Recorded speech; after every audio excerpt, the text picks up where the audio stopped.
So it says, they cause the omnipresent and objective ascertaining and variable mental factors to take on the virtuous aspect and produce peace for oneself and others. It's the function of the virtuous mental factors. And each one of them is an antidote to a certain affliction. Okay? So let's start with the first one that is, it's often called faith. Faith is not a very good English translation for the meaning of this mental factor. Okay? Because in English, faith often connotes blind faith. You know, somebody said something and you respect them and you believe, and that's it. And that's not the meaning in Buddhism. Buddhism does not at all advocate blind faith. Why? Because blind faith is very unstable. You know, if we don't examine things, if we don't really reach a conclusion on our own, then as soon as somebody says something else, thank you, we're going to change our mind. Okay? So that's why we use the word faith, but the meaning isn't really faith. Another word could mean confidence, but here it's not self-confidence. It's a feeling of uplifted confidence in the three jewels, okay? It also has the connotation of trust. We trust the Buddha, Dharma, and Sangha to guide us. So, you know, although we may use the word faith, you have to bring in the meaning of an uplifted confidence and trust into it and get rid of any kind of hint of blind faith. Okay? So the faith may be in terms of, it says a distinct mental factor, that one referring to things such as the law of karma and its effects, the triple gem, produces a joyous state of mind free from the turmoil of the root and secondary afflictions. Okay, so it's a happy state of mind, a joyous state of mind. It's not a state of mind of, I believe because somebody else said so and I dare not question. Because that's not a happy state of mind. That's not uplifted. That's an oppressed state of mind, isn't it? Yeah, so when you really have faith, your mind feels quite joyous and quite serene because you've really examined something. You have confidence in it. Okay, it's the basis for generating aspiration to develop new virtuous qualities and increasing virtuous aspirations already generated. Okay, so faith really spurs us on in our cultivation and our generation of good qualities. So faith and wisdom, okay, go hand in hand. They aren't contradictory. And let's first look at the three kinds of faith, and then it becomes more evident how faith and wisdom really complement each other in our practice. Okay, so the first kind of faith is called clear, pure, or admiring faith. And that knows the qualities of the object and rejoices about them. So, for example, we've studied, the qualities of a Buddha, and we feel, wow, this is really, magnificent. Our mind feels very uplifted, And then that uplifted feeling will spur us to realize, oh, I can generate those qualities in myself. And then to have the joyous effort that engages in creating the causes of those qualities. Aspiring faith knows the qualities of the object and aspires to attain them.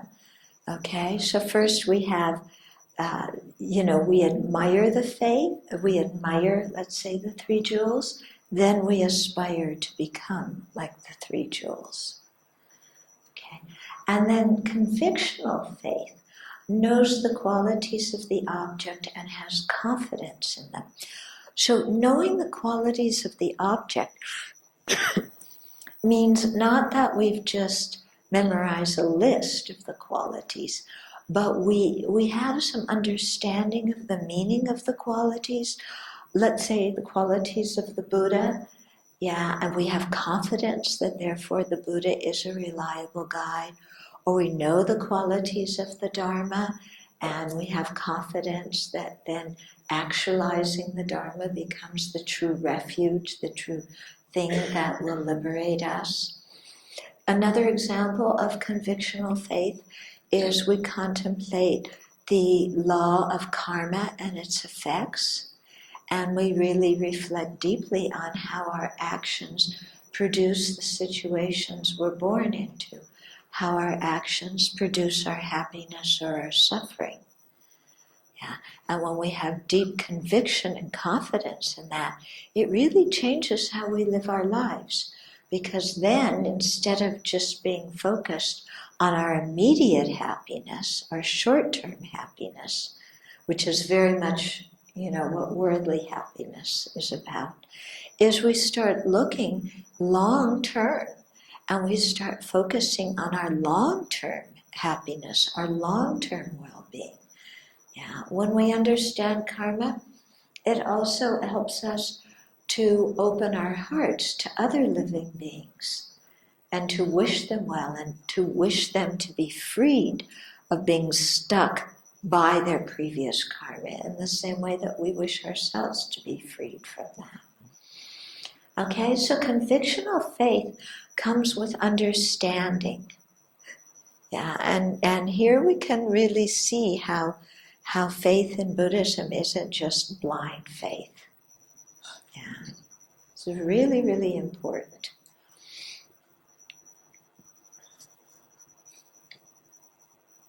It's interesting, because ever since we put that up, you're all looking at the screen and you're not looking at me. It's quite interesting, And I'm looking and it's like, are you reading the screen over and over again? Or is it because it's a screen, and in our society we're so habituated to looking at screens rather than living beings that your eyes go to the screen and you ignore what's happening in front of you? Really curious. I mean, there's a big difference. If it gets any worse, we'll turn off the screen.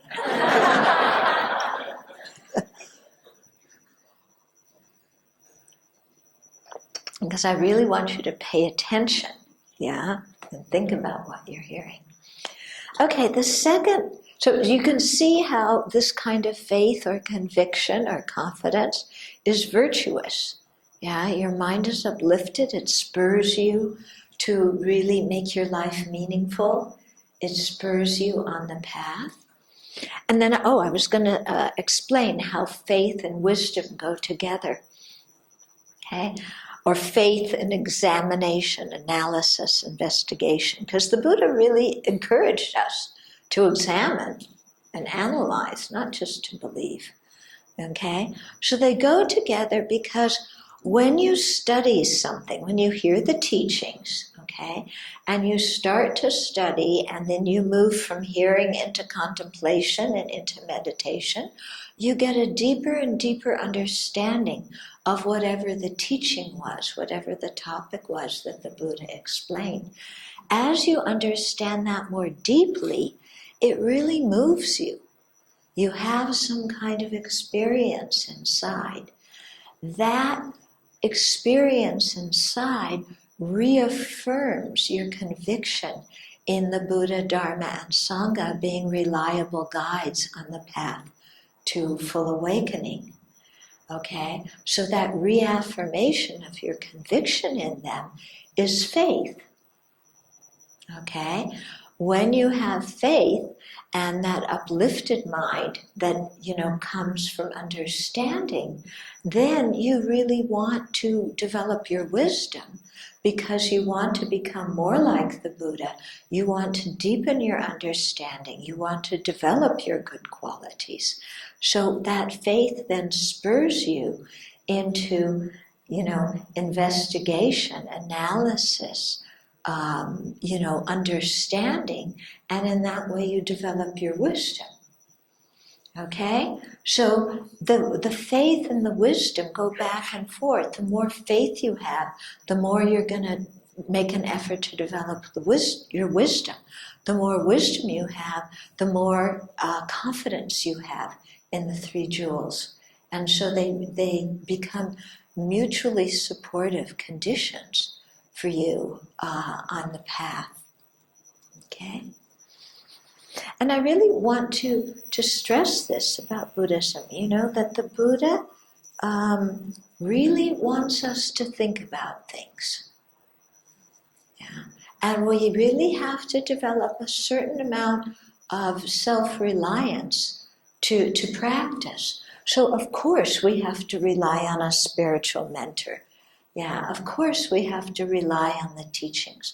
But we also have to make them our own, which means that we have to jump in and think about them and examine them and apply them to our lives. And in that way we have some experience and some faith. And when you have that experience and faith and confidence, then even someone comes and tells you about something else that sounds good, you're not going to bite the hook because you've already ascertained, that what you're doing already is a very good path and you want to continue on that path. Okay? So the faith that comes from conviction makes your mind more stable. Yeah? Okay? So don't just, it's not like somebody said so you better believe, and if you don't believe, you're going to hell. Yeah, that's not very appetizing, is it? Yeah. I sat next to a person on a flight one time. I have some kind of karma. I often wind up sitting next to born-again Christians on long flights. So this one man, we were talking, and so he starts giving me the whole line, yeah, and I said, I have my own religion and I feel comfortable with it, and Buddhism also teaches about ethical conduct. It teaches about loving kindness to others and keeping, not harming others and everything like this. So I think if I practice what the Buddha taught, I'm going to be okay.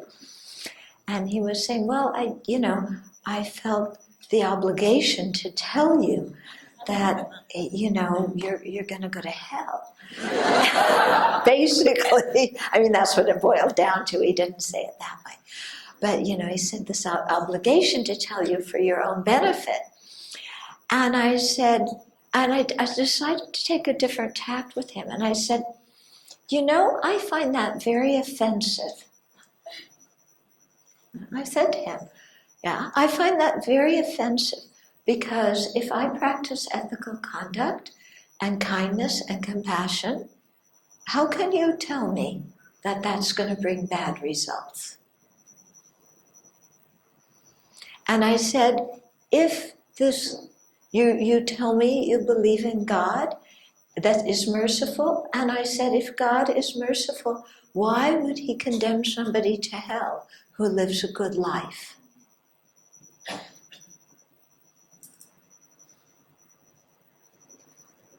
he didn't know how to answer that. Okay? And I thought, I usually don't tell people that what they say is offensive, but I thought, he needs to hear this.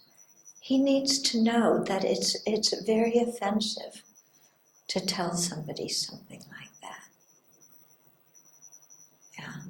My sister-in-law told me that after her mother died, my sister-in-law is Jewish, that she had a friend who was born again, or some kind of Christian, and who said, "Oh, I'm so sorry, your mother died. I'm really concerned about her being born in hell because she's not Christian."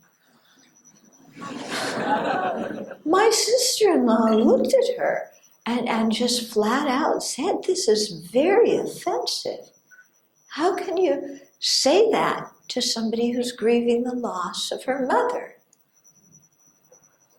What kind of kindness are you learning if you say that to somebody who's grieving? That's not kindness." Okay? I should get off that soapbox. I can go on that one for a long time. Tell you about all my long plane rides. All the people I've talked to on the plane rides. Can I tell you one more story? So, I lived in Singapore in 1987 and 1988, and I was involved with one young man who was dying. He was about 31, had just been accepted to Tulane University in the U.S., and he was dying of cancer. And somehow some Christian people, decided they wanted to convert him. So one day I went to see him, and we were sitting in the living room of the house. And, I like to engage in friendly conversation. I like to talk to people. So I was talking with these people. And so one of the guys, I think there was one Caucasian man and one Singaporean man. And the Singaporean man, was saying, "Oh yes, we've come to see him because, he believes in the views of heathens, and we want to save him." Like, "Oh, so you're saying I'm a heathen?" Yeah, heathen is a very derogatory term. Yeah, again, somebody who had no idea of just normal manners. Okay? And actually what's interesting in that particular case is not only were these people trying to convert him, but his doctor, who was a Christian, was trying to convert him. Yeah. And so we had arranged that he wanted to die at home, but I think at the last minute when he felt that he was fading, he got a little bit frightened, and he asked his sister to take him to the hospital. So I had come to visit him. Nobody was home. So I thought, "Oh, I bet he's in the hospital." We tracked him down. He was in Singapore General. And so I found him there. I walked into the room, and the doctor was standing at his bedside, and my friend was going, "Don't confuse me, leave me alone, don't confuse me." I mean, he was really anguished, and I knew exactly what was happening.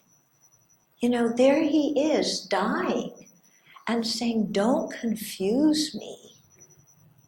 Yeah, leave me alone." And the doctor is trying to convert him. I mean, that's one of the most cruel things you could do to somebody. So I went up to that doctor. I'm kind of small, and the doctor was tall, but I looked him in the eye. And I said, please leave. This is not what he needs to hear. I got rid of the doctor, and then I tried to calm my friend down. And then I wrote a letter to, I think it was to the Ministry of Health, as well as to the newspaper. And I told the story of what happened. And I said, is this acceptable behavior for doctors to engage in? I just asked the question. Very open-minded, I just stated what happened, and I said, is this acceptable behavior for a medical doctor? Yeah. And it started this whole flurry of letters in the newspaper and a lot of discussion. And then eventually somebody said, no, this is not appropriate. You know, the department, one of the government departments said, no, this is not appropriate behavior for doctors to do. Yeah.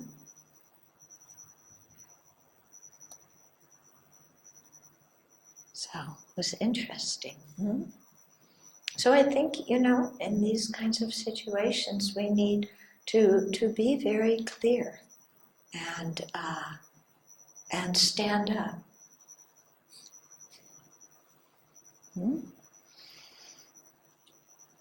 Okay, second virtuous mental factor is personal integrity.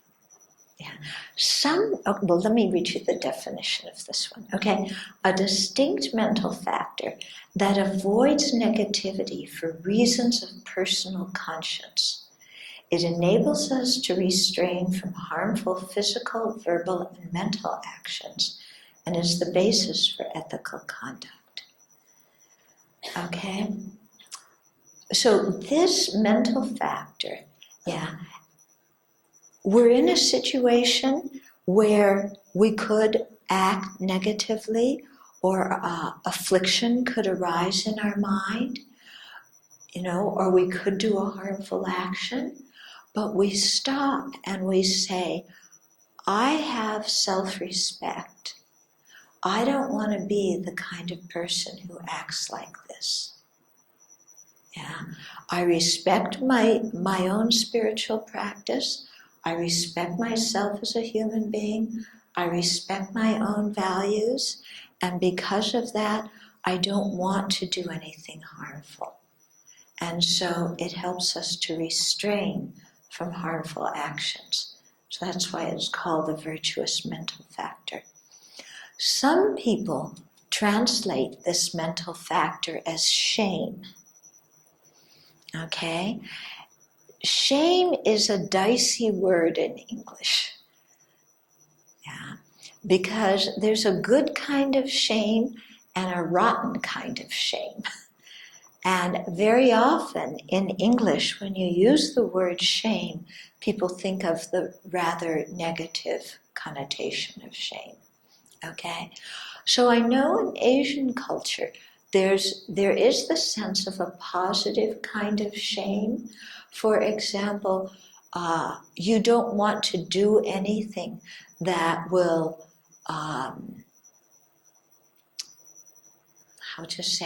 you don't want to do anything that is disreputable because you care about yourself and your own appearance in the world. Okay? That kind of shame is okay. Yeah, because it involves this sense of integrity and self-respect. Okay? But there's another meaning of shame.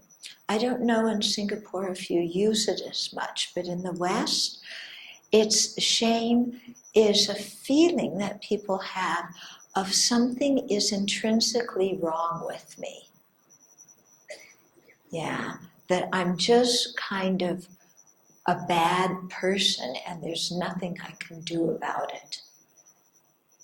Yeah, so that certainly is not a virtuous mental factor, is it? Yeah, feeling that kind of shame, like something's wrong with me, I can't do anything good, that's not virtuous. So that's why I don't like using the word shame for this mental factor. It really, when you think about the meaning, it has much more to do with self-respect and a sense of your own personal integrity, because you want to uphold your own moral values.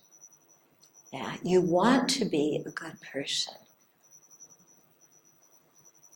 Okay, so that's a very virtuous mental state. Then the third one is called consideration for others.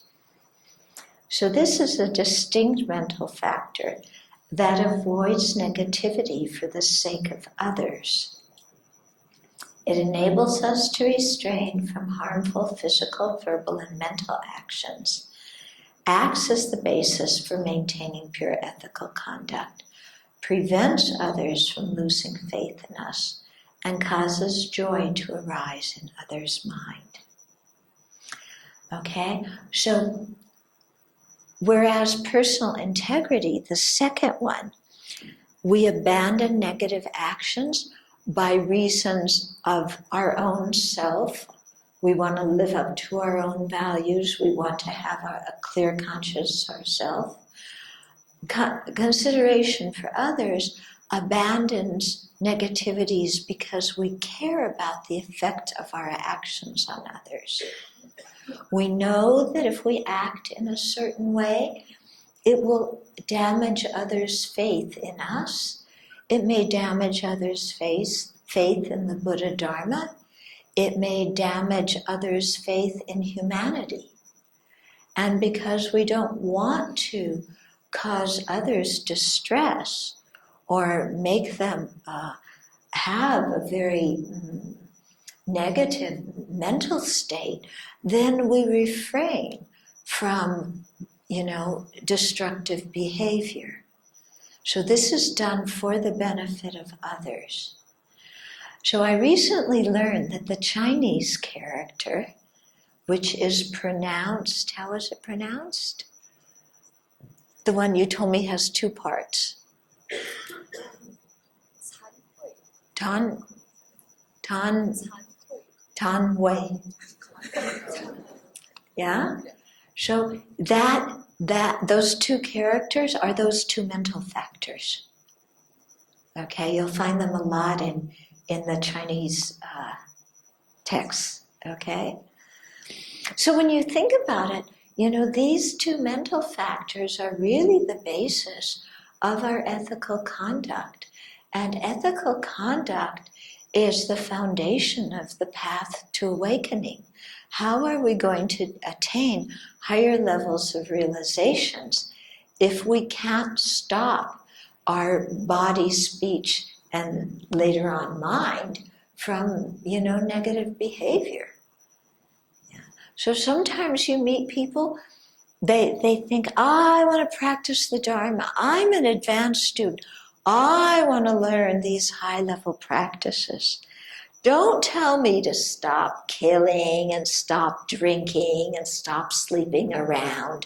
I am a sophisticated spiritual practitioner. Give me something high, worthy of my elevated state.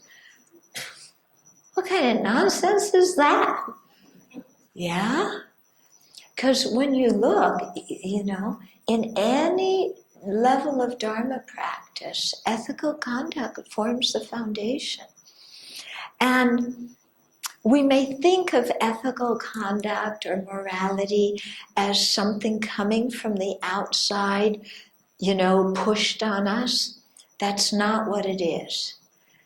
Yeah. Ethical conduct is our own inner sense of wanting to live a good life. Yeah. The Buddha did not set up, these 10 actions are non-virtues because I said so. Yeah, the Buddha didn't make up ethical conduct and say, you better not do those. Okay. Rather, the Buddha saw that when sentient beings had happiness, The actions that produce that, he called them constructive or virtuous. When sentient beings experience suffering, he called the actions that produce those non-virtuous or destructive. Yeah? So we want to be happy and we don't want to have pain. Ethical conduct is the way to go about doing that. Okay? So it's not something that somebody outside is forcing on you. It's not being good because otherwise, you're going to get in trouble. Like, when we're kids, we stop doing certain things because otherwise we'll get in trouble. But now as adults who are doing a spiritual practice, we realize that the law of karma, nobody is inflicting punishment on us. Yeah, if we do destructive actions. Rather, the nature of the action produces a corresponding result. So we're creating the cause of our own unhappiness. Or when we act with good motivation, we're creating the cause for our own happiness. Yeah?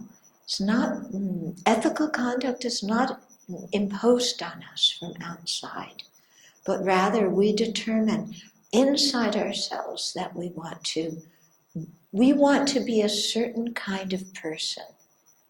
Because we know when we're that kind of person, we will respect ourselves, we will live at peace with ourselves. Yeah. When we act negatively, inside we feel lousy.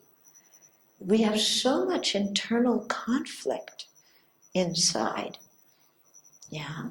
So really, if we want to be happy, then the best way is to live ethically. So I have another term for ethical conduct.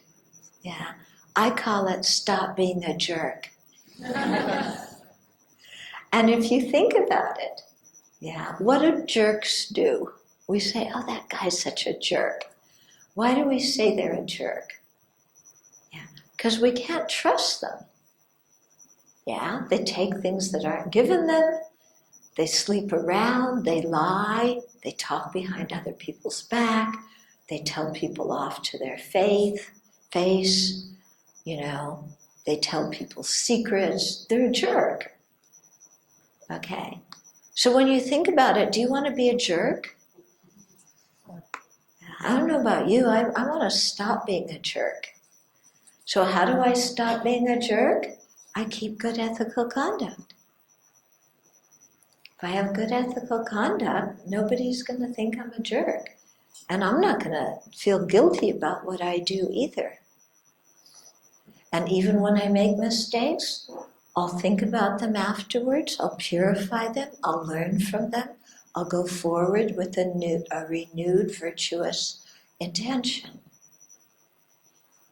Yeah? So ethical conduct really, it brings a lot of peace in our families, in our hearts, in our minds right away. Yeah. I mean, think about just, everybody says they want to have a good family. I don't know how many people have good families because usually I get lots of questions about family problems. Yeah? People leave all sorts of papers around my thing, Oh, my husband does this, my wife does this, my kid does this, my parents do that, And then people also, I get so many questions about my boss. Nobody seems to like their boss. Nobody has compassion for their boss. My boss does this, my boss does that. Yeah? But how about if we look at our behavior towards our boss? How about if we look at our behavior in our family? Yeah? And if we try and regulate our behavior and restrain from doing actions that cause disharmony, we may find that we have a happier marital life. Yeah? I mean, it's very simple. If you sleep around with other people and you're married, are you going to have a happy married life? Yeah? I mean, come on. It's not going to bring happiness in a marriage. Yeah? What do people do? They sleep around with other people's partners and say, oh, that's bringing me happiness. Variety is the spice of life. Whatever it is, you know? It's like, oh yeah, I can have my extramarital affairs and a happy family life at the same time. Really? You think so? Where did that come from? Well, it doesn't really matter. My spouse will never find out. The kids will never find out. I can have my cake and eat it too. What planet are you coming from? Yeah? Of course your spouse finds out. And you know what? Your kids know too. I can't tell you how many people have come and told me, oh, you know, when I was growing up, I knew my dad was having an affair with somebody. Then, what do your kids think about you? Do your kids respect you?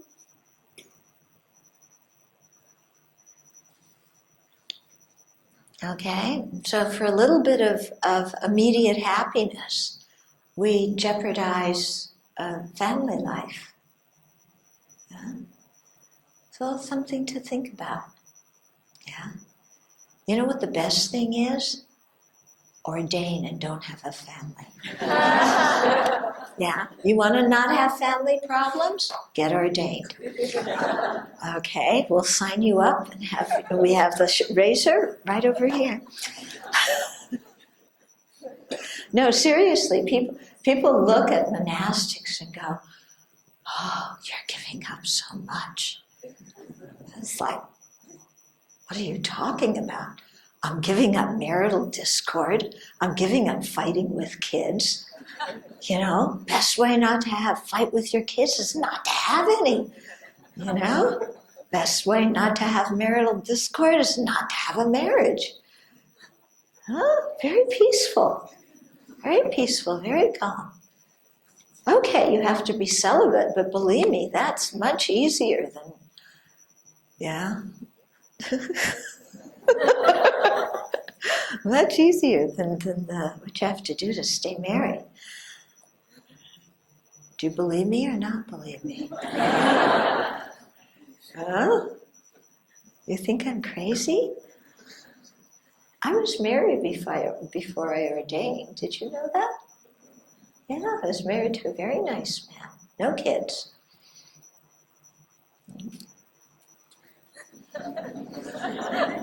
Okay. Next, virtuous and mental factor is non-attachment. Okay. So, non-attachment, a distinct mental factor that when referring to an object in cyclic existence, such as the actual remedy for attachment towards it. That sentence doesn't make sense. What's the limit? When referring to an object in cyclic existence, acts as an actual remedy for attachment towards that object. Okay, that's what non-attachment is.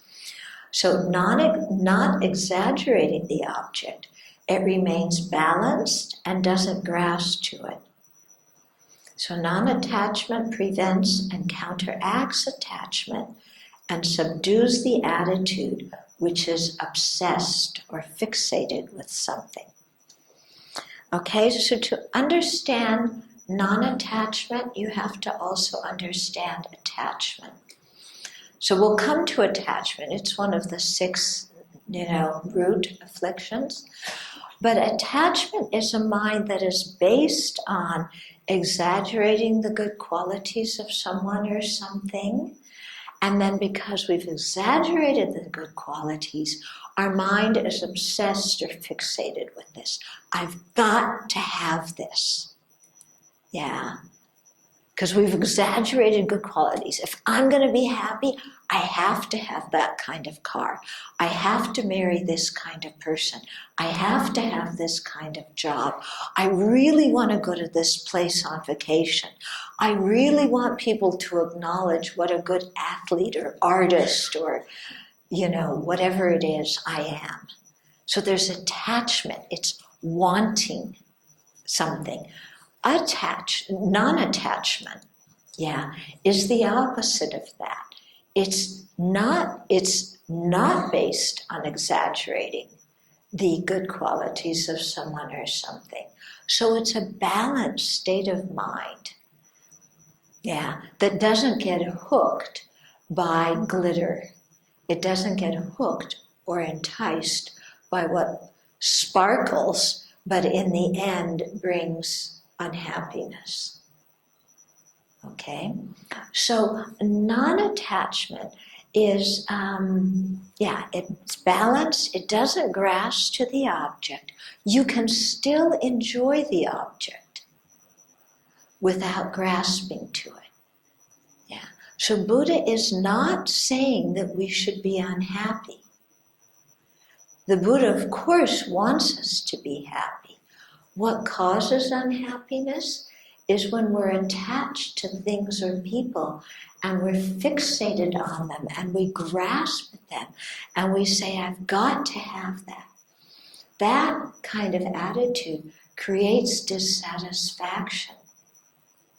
It creates unhappiness, inside of our mind. Non-attachment means that when a pleasant object or person or situation is there, we enjoy it. But when it's not there, we also enjoy life. Okay? With attachment, let's say attachment to people, then I can only be happy when I'm really with these few people, I have to be with my boyfriend or girlfriend, husband, wife, child, parent.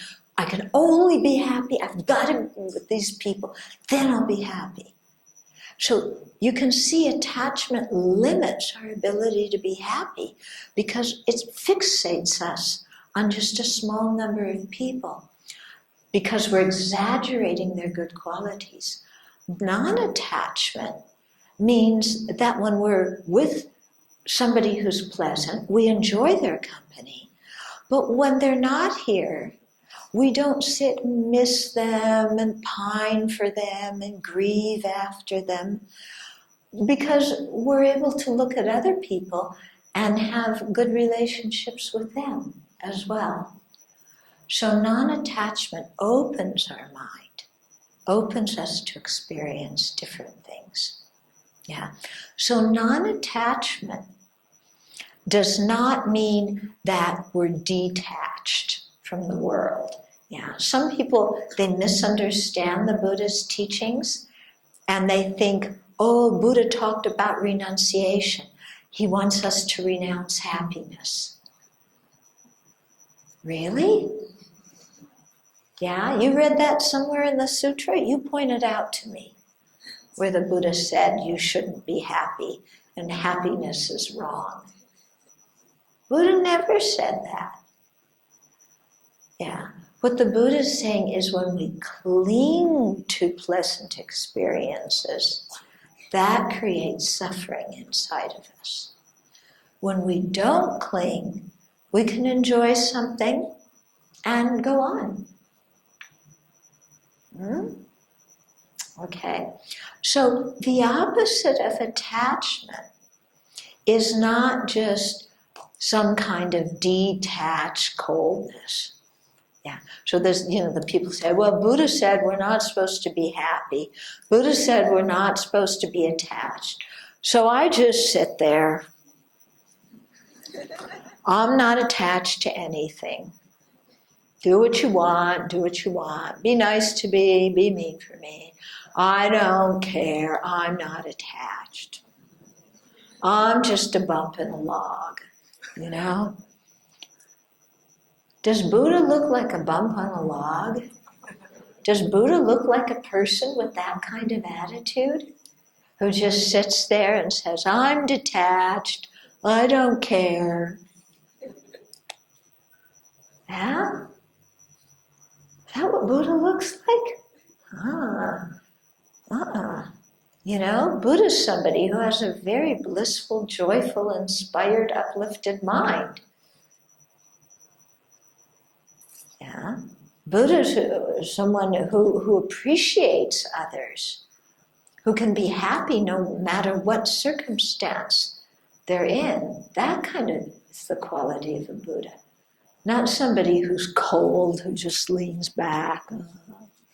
I don't do anything because it's all attachment. Yeah, that's ridiculous. Yeah, when you practice the Dharma, your life should be vibrant. Okay?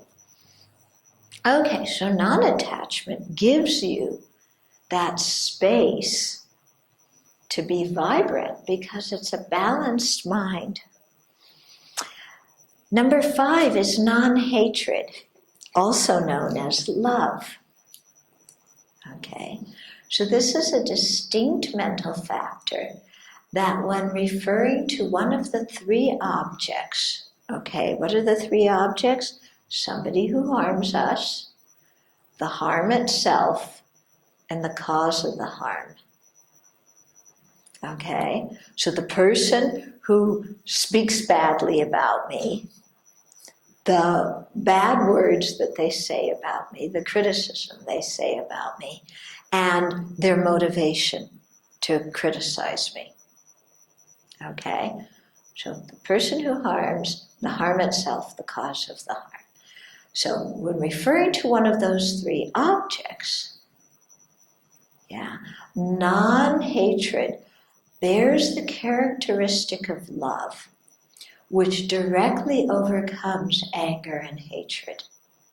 It's the basis for the prevention of anger and the increase of love and fortitude. Fortitude is a better translation of patience. Okay? So non-hatred isn't just, again, I don't hate anybody. What else is new?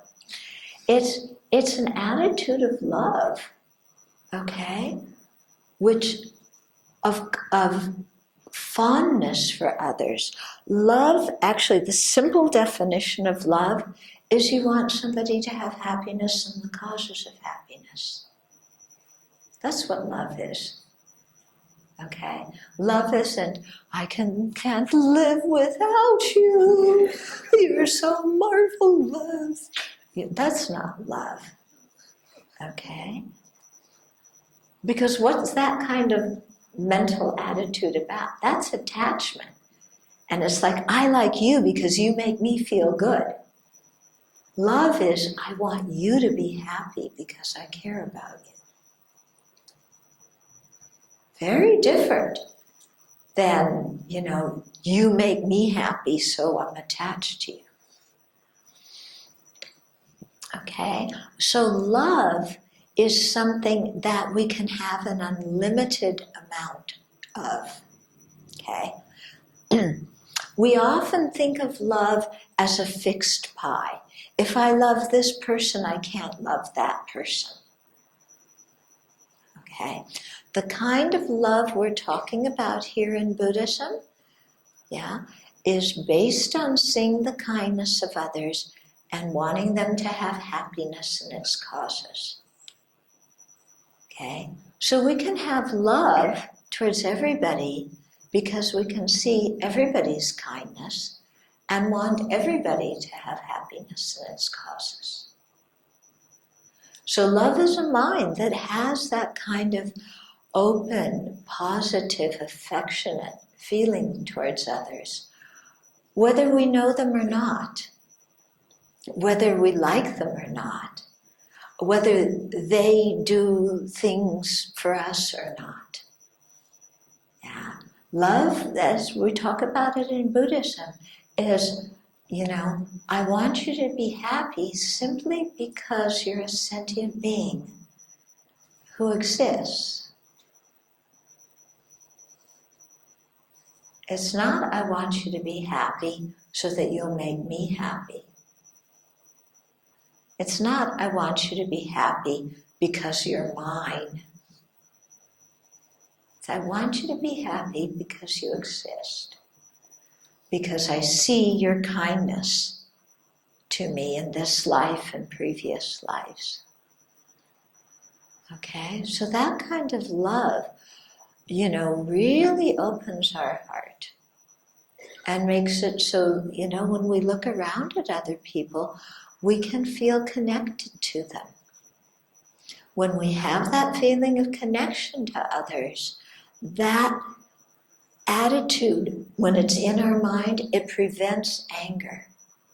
Because when we're looking at others with a loving mind, we're not picking at their faults. And to be angry, we have to pick at their faults. Okay, so love prevents anger. It prevents hostility. Okay, so that's what this mental factor is all about. Yeah. And it's something that we can consciously cultivate. Yeah. In regular, normal society, we say, oh, you fall in love. That's kind of like it's an uncontrolled process, like when you fall down, you didn't control it. I fell in love, kerplunk. Yeah, like an uncontrolled, unanticipated movement. But actual love in a Buddhist sense is something that we can consciously cultivate and develop limitlessly.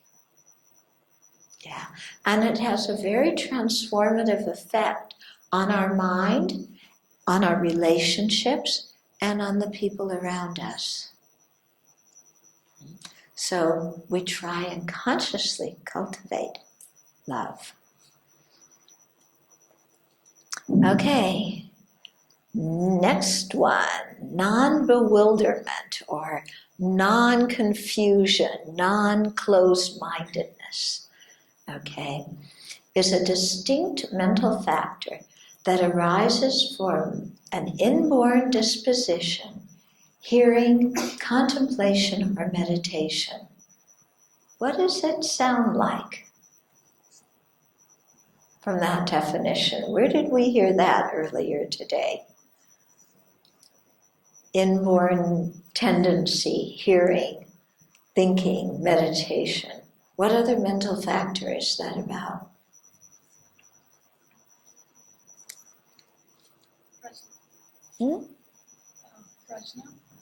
Prajna or wisdom, yeah. When we talked about wisdom. Okay? So non-bewilderment is wisdom, basically. Okay? It acts as a remedy for bewilderment and accompanies the firm intelligence or wisdom that thoroughly analyzes the specific meanings of an object. It prevents bewilderment or ignorance or confusion. It increases the 4 types of wisdom that we talked about this morning, and it helps to actualize virtuous qualities. Okay? So when we talk, bewilderment is the opposite of ignorance. We'll come to ignorance tomorrow when we talk about the 6 roots, because ignorance is one of them. There's many ways to talk about ignorance, but basically we talk about 2 types of ignorance. Okay? One is ignorance of the fundamental nature. Okay, this is the root ignorance that causes samsara, the misapprehension of how people and phenomena exist. The other kind of ignorance is ignorance about karma and its effects, cause and effect. Okay? So this non-bewilderment, being the opposite of that, okay, is a kind of wisdom that understands the nature of reality and that understands the functioning of the law of karma and its effects. Okay? So even though it says non-attachment, non-hatred, non-bewilderment, or non-confusion, it's actually a positive mental trait that, again, we can consciously develop. Seventh, joyous effort, a distinct mental factor that counteracts laziness and joyously engages in constructive actions. It acts to generate constructive qualities that haven't been generated and to bring those which have been generated to completion. Okay, so joyous effort is enthusiasm that takes delight in what is virtuous. Yeah, when we understand the Dharma, we have a lot of joyous effort, a lot of enthusiasm, a lot of interest in life, because we know our life can have meaning and purpose. Yeah. When we know that, then it counteracts laziness. What is laziness? We'll get into it tomorrow, but basically there's three kinds of laziness. One kind of laziness says,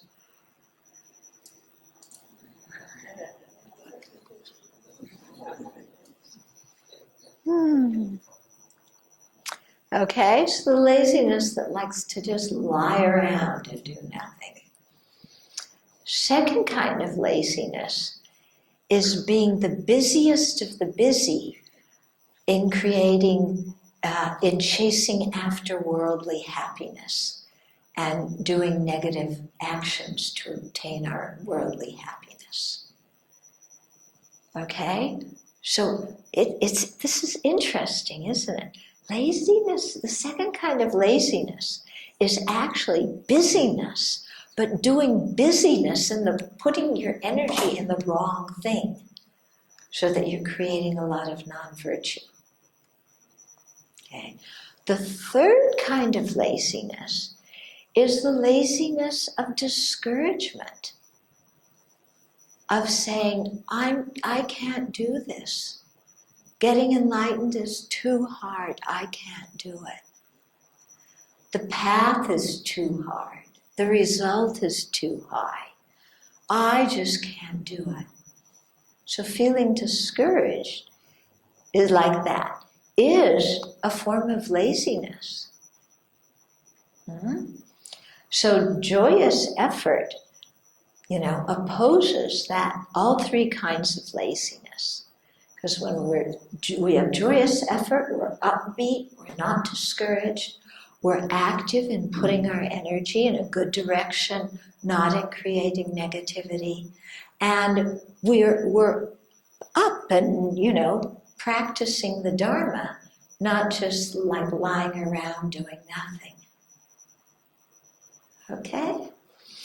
Joyous effort doesn't mean you're the busiest of the busy. Oh, I'm going here, I'm going there, I've got to get this teaching, that teaching, I've got to sit down and meditate on this, then I got to sit down and meditate on that, then I got to say my prayers and do my chanting, and go to this retreat, and I'm please, relax. Okay? But joyous effort, we feel a purpose in our life. And we dedicate our life to Dharma practice because we get a lot of happiness from subduing our mind. Okay, so I think let's pause here and see if we just have a few minutes left and see if you have any questions or comments. In today's lesson, today's class, I hear a lot of karma, and by layman definition of karma is like what goes around comes around. And it took me by surprise that there are three forms of karma: mind, speech, and action. When it comes to speech and action, it's really, we can see it pretty clearly, like what comes around. Like for example, the example that like providing food for the needy, then you be provided food in return. Yeah. So I'm just wondering, karma in forms of mind, how does it work? How can we see it? In what way that we can see it that it comes around? Okay, in what way can we see that it comes around? Well, one way is, you're talking about all three kinds of karma? Or mental karma? Mental karma. Okay. Mental karma is very interesting, because mental karma involves how you think. Yeah. So when we talk about three virtuous kinds of mental karma and three non-virtuous kinds of mental karma, it's thoughts that you're having, so nobody else knows. Yeah. But these thoughts create your actions, your verbal and physical actions. Okay?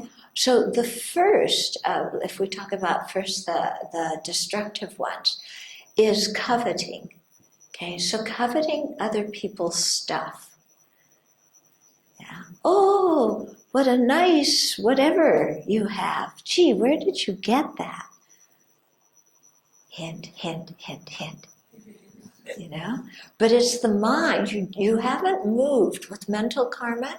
You haven't moved to saying anything, but you're planning on how you can get whatever it is you're coveting. Okay? We spend a lot of time planning how to get what we want, don't we? Yeah, first I'll do this, then I'll do this, then I'll do that. No, maybe I'll do the other way, this.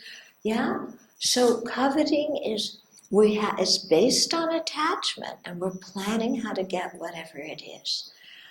The opposite, the virtuous one, is a mind that is not coveting any other people's stuff, that can just enjoy what is and feel happy that other people have good things. Okay? The second mental non-virtue is malice, or ill will, thinking, you're engaged in bad thoughts about people. Okay? So,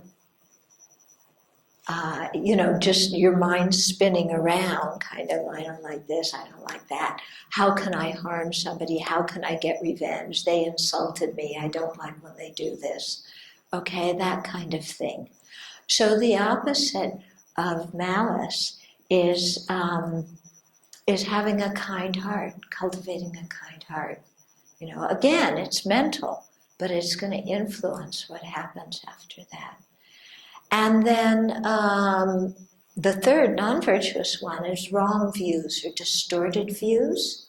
So this is, we aren't going to have so much time for written questions, so I think this is good enough for this afternoon. Okay? Wrong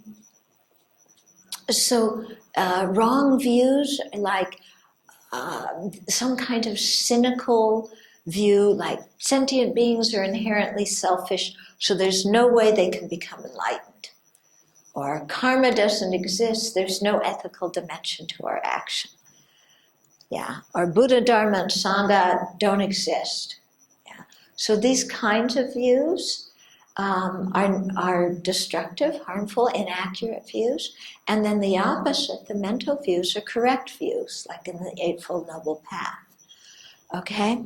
So the way mental karma works, to get back to your question, is our thoughts influence what we say and do. Don't they? We don't say anything without having an intention. And that behind that intention, there's some thought. Yeah, if you look closely at your mind and your mental processes, behind an intention, there's a thought of, I want to do this, or I don't want to do that, or, this will bring good results, or whatever it is. Yeah. And so that thought Yeah, is the and that plan on how to enact whatever it is you're thinking, that's the mental karma. And so, of course, we can see the effects of that mental karma because we then say something or we then do something. That's kind of the obvious effects of mental karma. Another effect of mental karma is when you sit, for example, and just ruminate about so-and-so did this to me, I really don't like them because they did this, how am I going to get even? I've got to stop them from doing that. When you are thinking a lot like that, are you happy or unhappy? Yeah. You're not happy, are you? So right away you can see that the non-virtuous mental activities make the mind unhappy, make the mind restless. When you're craving something, oh, I want this real bad, I want this real bad. Is your mind peaceful and stable? No, your mind is restless and moody and dissatisfied with the attachment. Okay? So the destructive mental karmas, it makes our mind restless and unhappy right here and now. Plus, it makes us say and do things that will bring harmful results in the future. So that's how the mental karma works. Does that answer your mind okay? Of course, whenever I talk about the negative, it applies to the positive too. When you sit and, let's say, do a meditation on loving kindness, you're creating amazing virtuous mental karma. Yeah, you're sitting there contemplating, may sentient being, may others have happiness and its causes. And that's influencing your happiness right now. When you wish others happiness, you feel better right now. And in addition, when you act or do things motivated by that, then it creates happiness in your life here and now. It creates virtuous karma that brings happiness in future lives as well. Okay. What if other people are trying to take advantage of our kindness? There's a great book. It's called Tattoos on the Heart. It's written by a Catholic priest, and he works in the slums of Los Angeles. And he was really helping a lot of these impoverished people in a neighborhood where there was a lot of violence. And somebody asked him this question and said, when you're helping them, don't they take advantage of you? And he said, I give away my advantage.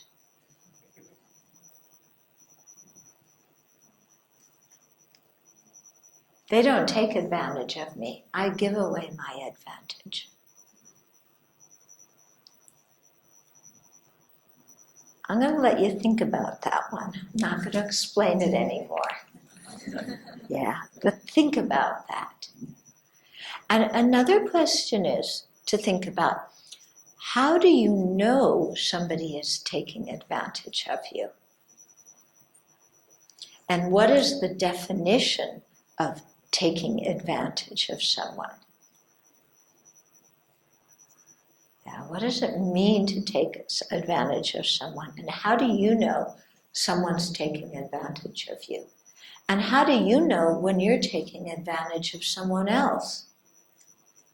Oh, who, me? I don't take advantage of anybody else. Not me. They take advantage of me because I'm so sweet. I don't. It's amazing how I always teach groups of people who are kind, compassionate, never take advantage of other people. But they all know so many people who take advantage of others, even though they don't take advantage of anyone. It's very interesting. Does generosity and kindness out of goodwill indirectly create greedy desires in the person who receives this action?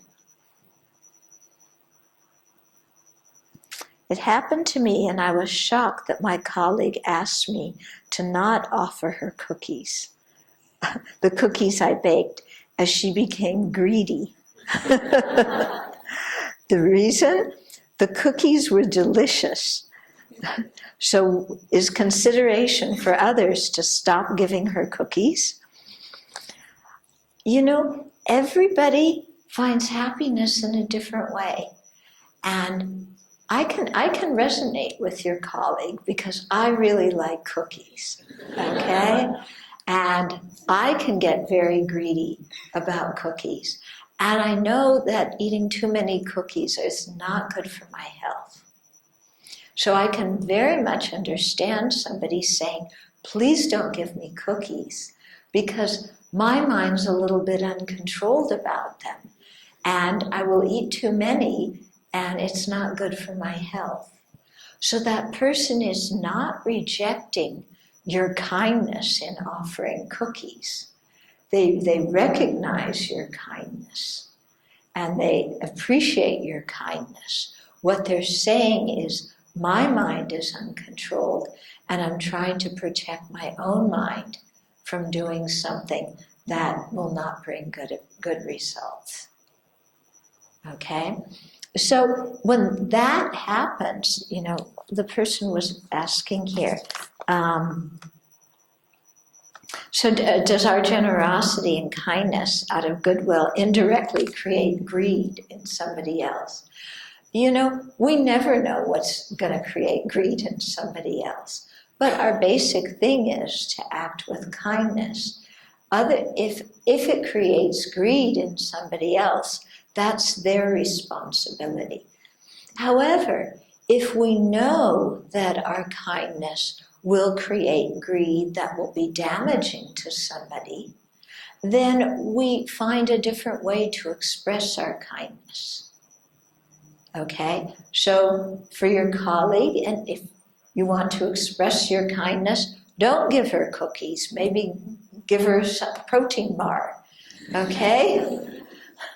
Yeah? So, you know, there's different ways to express kindness. Okay? How should we develop personal integrity if we lack either wisdom or confidence to overcome obstacles or difficulties? I don't think that there's anybody who completely lacks wisdom and confidence to overcome obstacles. And I don't think there's anybody who completely lacks any personal integrity. We all have personal integrity. It may be small, but we all have it. We all have some wisdom. We all have some confidence. Instead of feeling sorry for ourselves, we need to get up and act and increase our virtuous mental qualities. Okay, when we think of non-attachment, doesn't mean we're getting rid of desires. Okay, and pursuing things in life. It means, non-attachment means that you're getting rid of the harmful desires and you're going to increase the virtuous desires, like the desire to be kind, the desire to live ethically, the desire to cultivate wisdom. Okay?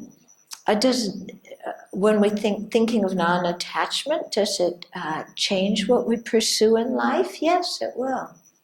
But it will change it in a much better way so that we can set our priorities in a way that will bring us happiness and bring happiness to others as well. Your homework assignment. Okay.